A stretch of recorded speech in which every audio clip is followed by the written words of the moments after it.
Escucha este dato.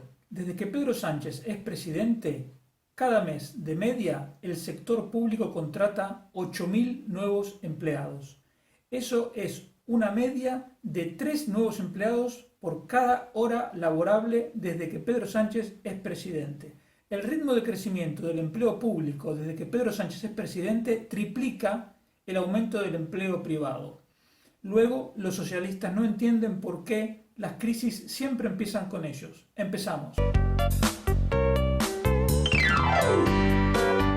Estás escuchando Economía Hoy con Diego Barceló.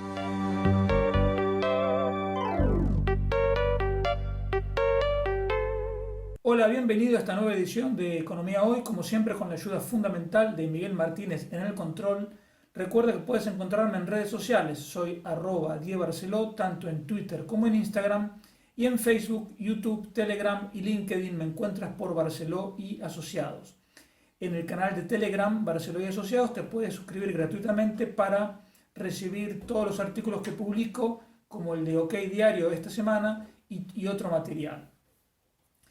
La primera noticia económica que merece mención es la nueva propuesta del ministro Escrivá, el ministro de Seguridad Social, José Luis Escrivá, para modificar las cuotas de autónomos.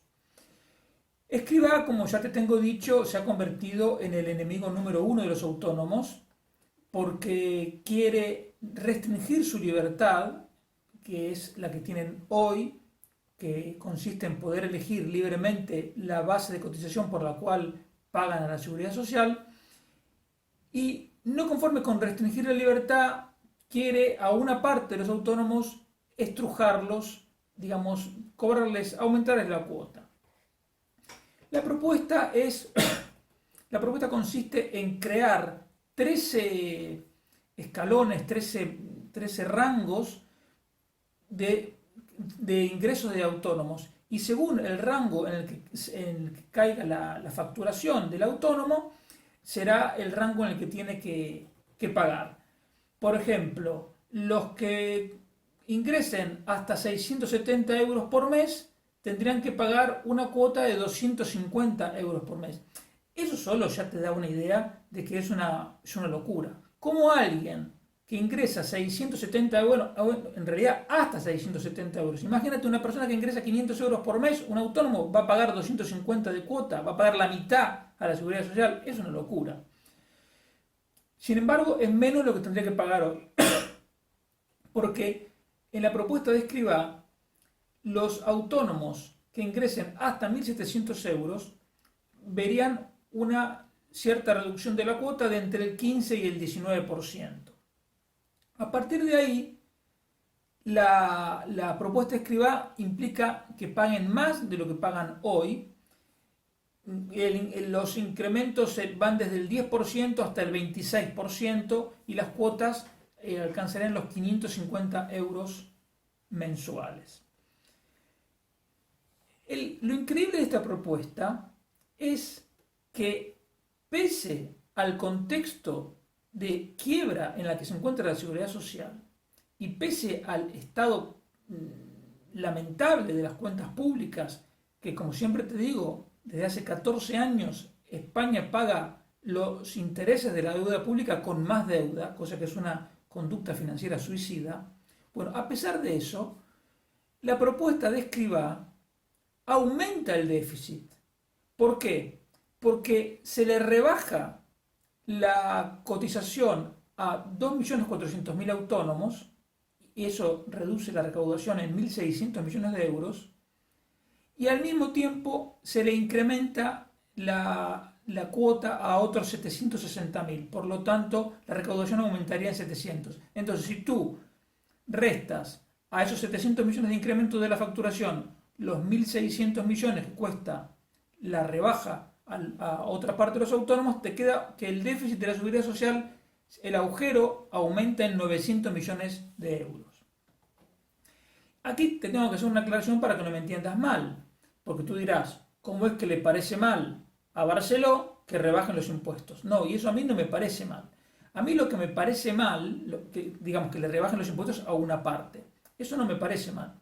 Lo que me parece mal es, en primer lugar, como te decía, que el único reducto de libertad que hay en el sistema de la seguridad social, que es el régimen de autónomos, porque se puede elegir entre una base mínima y una base máxima, la base que cada uno quiera, en lugar de alentar esa libertad, de ampliar esa libertad, Escrivá la quiere reducir.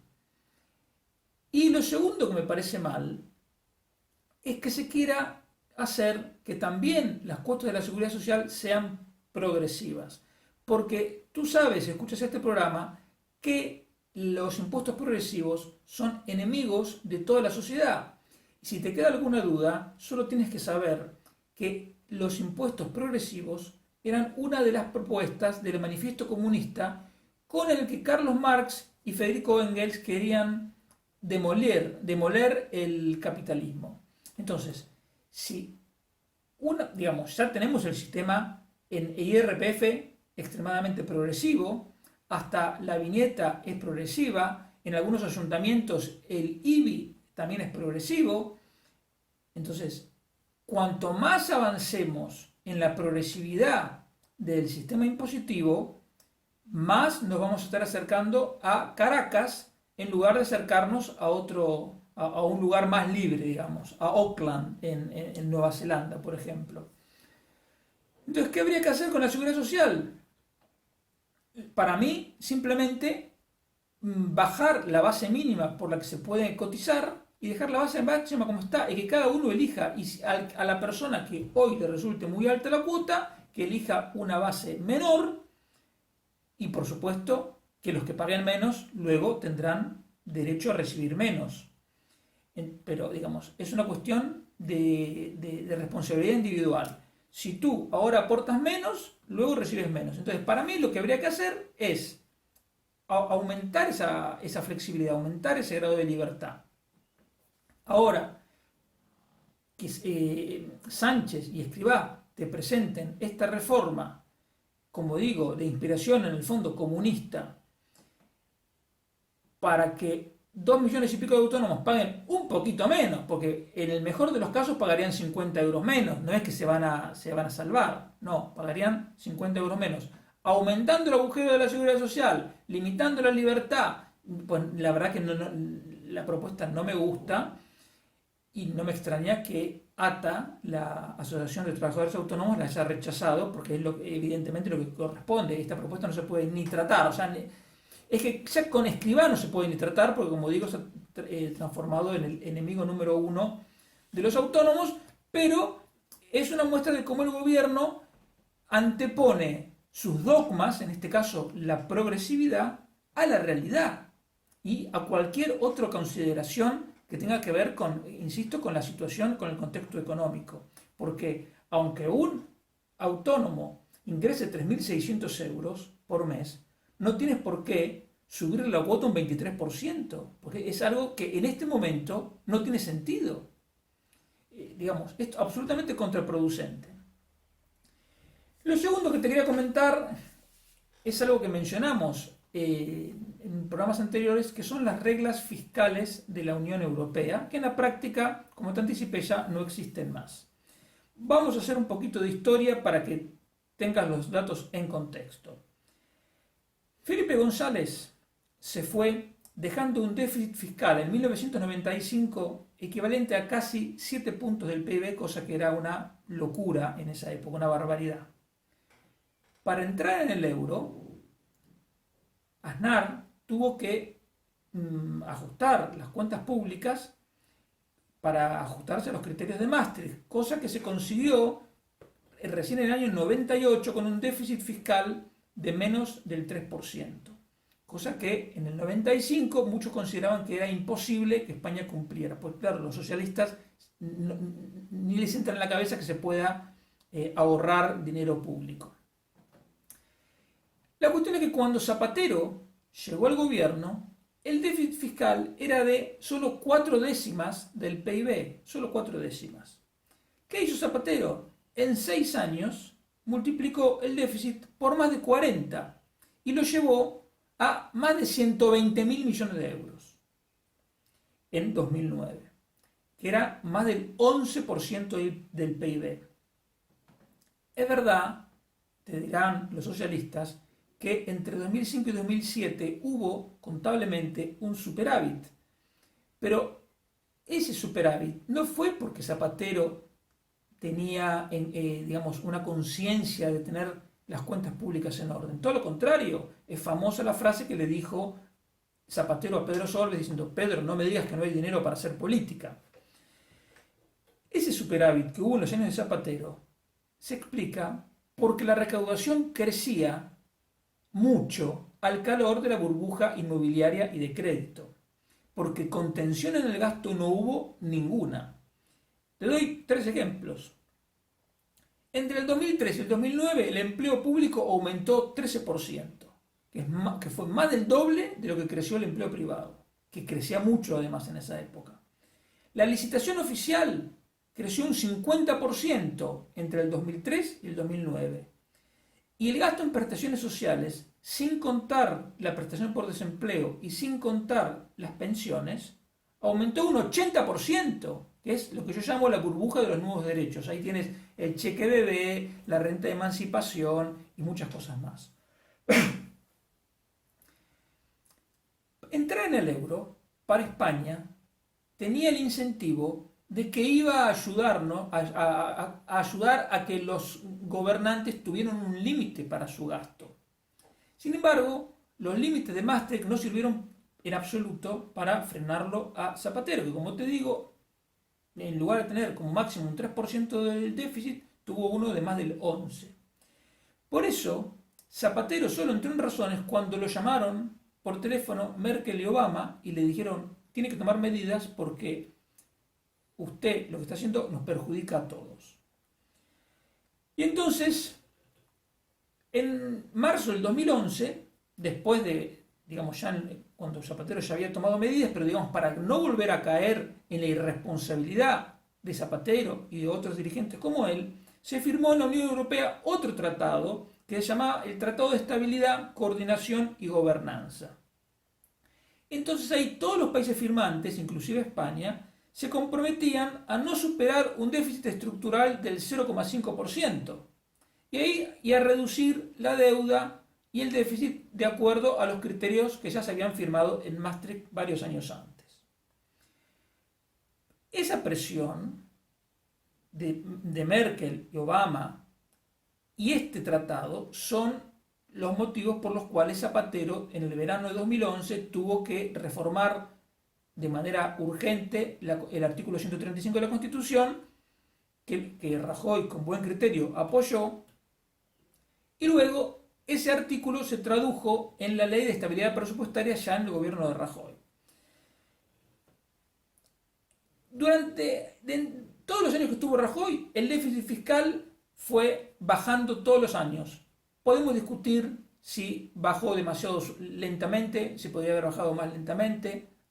Yo siempre recuerdo que Rajoy es el único presidente que se fue con un gasto público total menor que el que había al llegar, y es el único que se fue con un número menor de empleados públicos que los que encontró al llegar. Entonces ya solo por eso, digamos, el recorte de gasto público fue, digamos, fue significativo, digamos.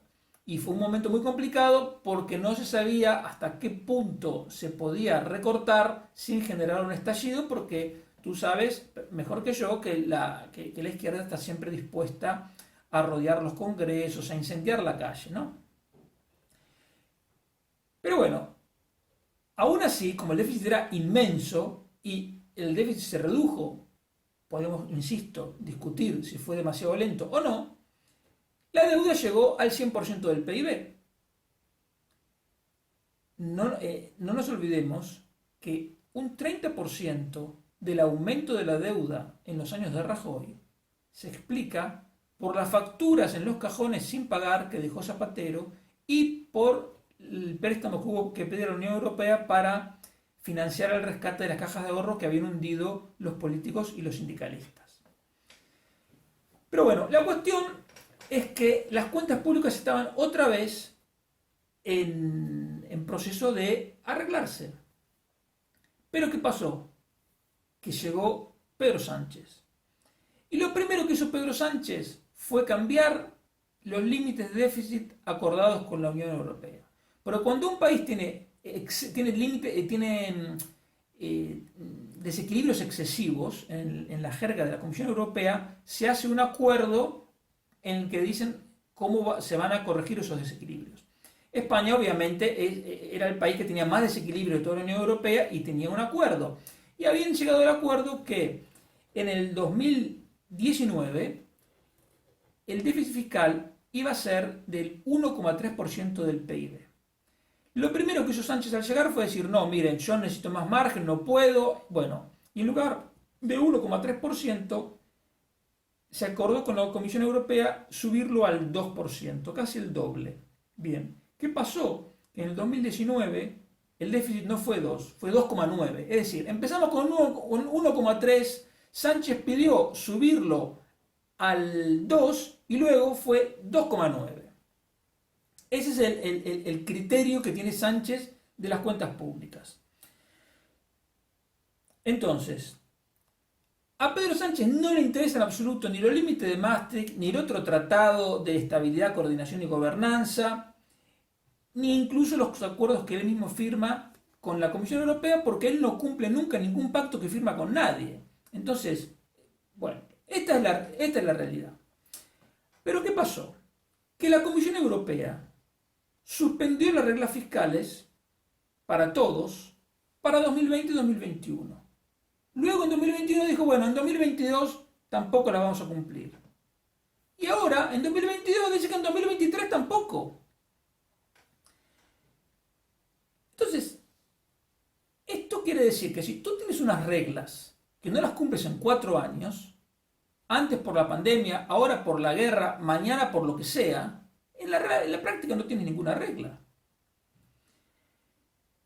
Y es lamentable también, no solo por el golpe a la credibilidad que supone, insisto, si hay países que se suponen serios, que dicen tenemos reglas fiscales, pero no las cumplimos durante 4 años, bueno, eso es un golpe a la credibilidad, a la seriedad. Pero más allá de eso, significa que en la Comisión Europea se refuerzan las ideas keynesianas que dominan. ¿Por qué? Porque como saben que el Banco Central Europeo, como vamos a comentar ahora, va a subir los tipos de interés, entonces deja que los gobiernos gasten porque ellos, como son keynesianos, piensan que siempre tiene que haber o política monetaria o política fiscal, o las dos, impulsando la demanda. Entonces dicen, si van a subir los tipos de interés, pues tenemos que dejar que gasten para impulsar la demanda. Siempre los keynesianos tienen algún motivo por el cual hay que seguir cebando la bomba. El drama con estas ideas keynesianas, que justifican, como te digo, la manipulación de los tipos de interés y el aumento permanente del gasto público, que se hacen con la excusa, con el supuesto objetivo de alcanzar el pleno empleo, pero en la realidad lo que consiguen es un daño múltiple, porque las crisis son recurrentes, porque los recursos se asignan mal, porque la productividad cae y muchos problemas más.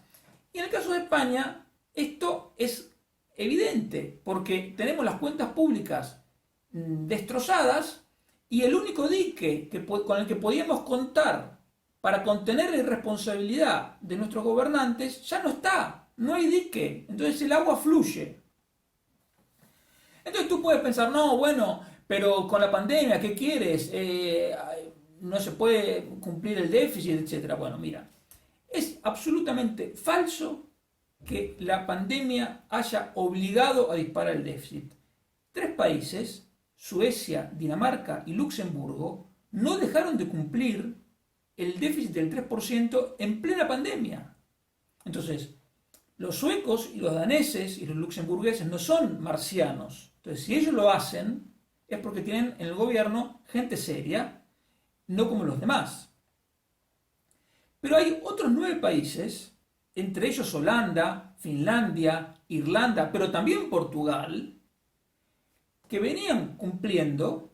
En el 2020 se excedieron, en algunos casos llegaron al 7% de déficit del PIB, o sea que es un déficit importante, pero en el 2021 ya otra vez lo pusieron por debajo del 3%. Entonces tú dices, bueno, bien, esa gente tuvo un desliz en el año 20 digamos que justificado por la pandemia, pero enseguida se recuperaron. Te repito, el problema de España no es por la pandemia. Cuando estuvo Zapatero no había pandemia. España hace 14 años que paga los intereses de la deuda con más deuda. Entonces, digamos, nunca, para el que es gastizo, nunca hay un motivo para ahorrar, siempre hay un motivo para gastar. Nuestro drama es que en lugar de embridar a los irresponsables, la Comisión Europea, esta Comisión Europea socialista que hay ahora, les da rienda suelta para que gasten. Entonces, ¿cuál es el punto? Que nosotros, los ciudadanos españoles, estamos totalmente desamparados. Porque una de las cosas por las cuales nos conviene estar dentro de la Unión Europea es porque hay unas reglas fiscales. Es decir, era que teníamos una idea, digamos, de que el gasto público no se iba a desmadrar por ser parte de la Unión Europea. Pero resulta que no es así. Entonces, necesitamos internamente discutir nuevas formas de contener el déficit y la deuda.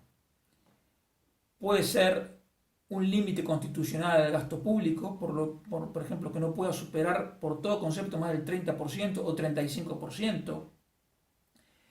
Que el presidente que exceda ese límite sea inhabilitado de por vida, y todos sus ministros también, porque aquí la clave es, tenemos que hacer nuevos límites al gasto público con consecuencias para los irresponsables que los superen.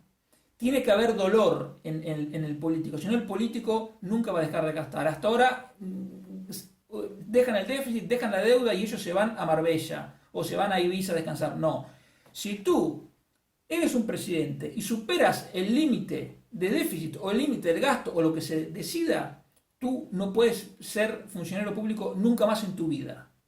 Eso para empezar a discutir. Y también podemos hacer otras cosas más dolorosas, como por ejemplo, que si se supera un determinado nivel de gasto, automáticamente se recorte, por ejemplo, las pagas extraordinarias para funcionarios. Entonces, claro, si tú eres funcionario dirás, ¿yo por qué tengo que pagar? No es que yo quiera que tú como funcionario pagues. Lo que quiero es que los 3 millones y pico de funcionarios, mejor dicho, de empleados públicos, se transformen en guardianes contra el aumento del gasto público, porque sabrían que un aumento excesivo les castigaría a ellos. Es decir, no podemos seguir manteniendo este sistema por el cual el aumento del gasto público, digamos, es un coste que se socializa. No, tenemos que hacer que el gasto público lo paguen personas concretas y que, por lo tanto, esa gente empieza a preocuparse para que el político no gaste de más. Porque al final las crisis las pagamos siempre nosotros. Y el tercer punto que te quería comentar es el de la inflación. La inflación es el tema recurrente, una vez más, es la vergüenza del Banco Central Europeo.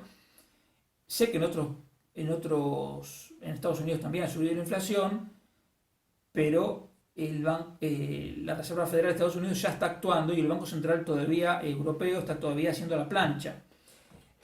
A ver, un Banco Central que hasta hace poco se comprometía a mantener la inflación por debajo pero cerca del 2%, luego cambió su objetivo de déficit a un objetivo más flexible, que es el 2%, puede estar un poquito por arriba, un poquito por debajo.